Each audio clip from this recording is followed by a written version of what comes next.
Yeah, so this happened. Yep. This is what we're having to deal with right now. You can see that right here. And then right here. That's like the cosmetic stuff. But the radiator got punctured. So we can't drive it until we get it fixed. It goes in on Tuesday, and so we won't have a car for like a week, which is gonna suck.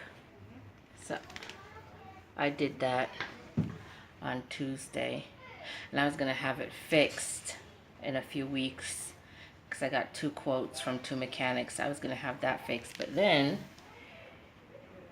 the next day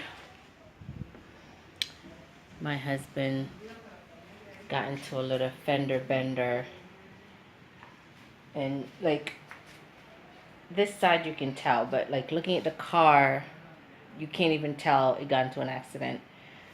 But yeah, can't be driven. Hey guys, it's Saturday. So you saw that. You saw the damage to our car. So we don't have a car. We won't have a car for like a week. So anyway, long story short, my husband got into a little car accident, and so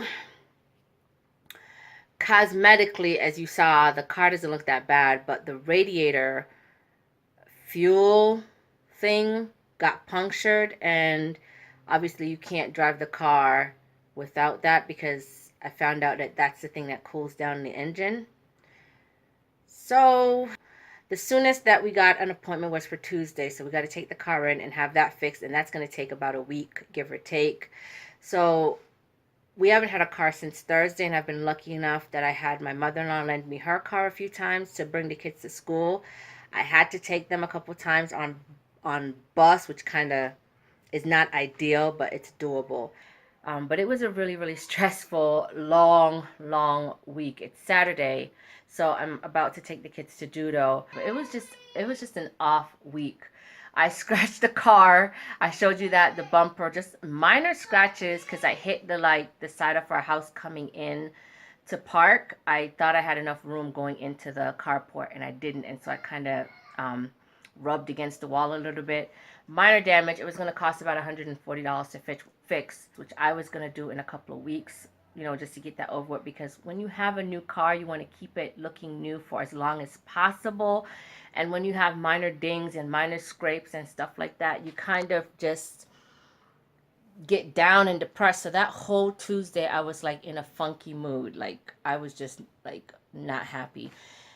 And then Wednesday, so Wednesday evening, after my husband got out of work, he went with my 3-year-old and my older son to run an errand. My older son decided that he wanted to sell his Wii U and buy the PlayStation 4 Slim, and that was going to be something that he was going to do for himself for his birthday. His birthday is this coming, I think, Tuesday.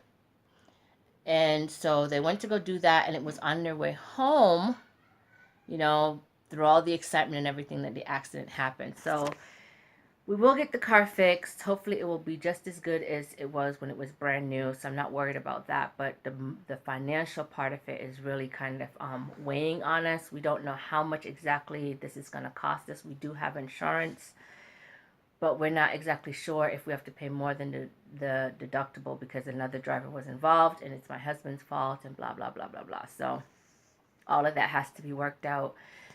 So hoping that everything gets cleared and that we can have the car by the weekend, because we did have stuff planned for my son's birthday for the weekend to take him and his friends to do something fun.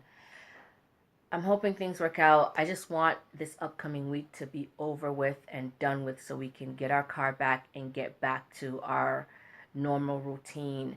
It just sucks. But anyway, I wanted to check in and let you guys know that that is what we're dealing with right now. A very simple day today. I am going to run a few errands. I want to get some Easter basket stuff so I can film that video and have that uploaded and ready. I went through a bunch of my Easter baskets. Well, I shouldn't say Easter basket stuff. I went through a bunch of my gift stash items that I had like tucked away, some things I had bought last year, before Christmas, after Christmas. A couple of things I bought in January specifically for Easter, and then I went through all of that stuff to kind of see what I had, to see if I needed to get more, because I had a list of Easter basket items I wanted to get specifically for the kids, and I have more than enough stuff already stashed for Easter baskets. I had to kind of rearrange a couple things, take out some things, because I ended up buying a little bit more for my 3-year-old than I did for my 2 middle kids, because he's so easy to buy for. The stuff that he usually plays with are pretty inexpensive because he's so little. So I ended up buying a ton more stuff for him. So I had to like switch things around and then take a couple things out because it would have been a little bit excessive giving him all that stuff at once for Easter.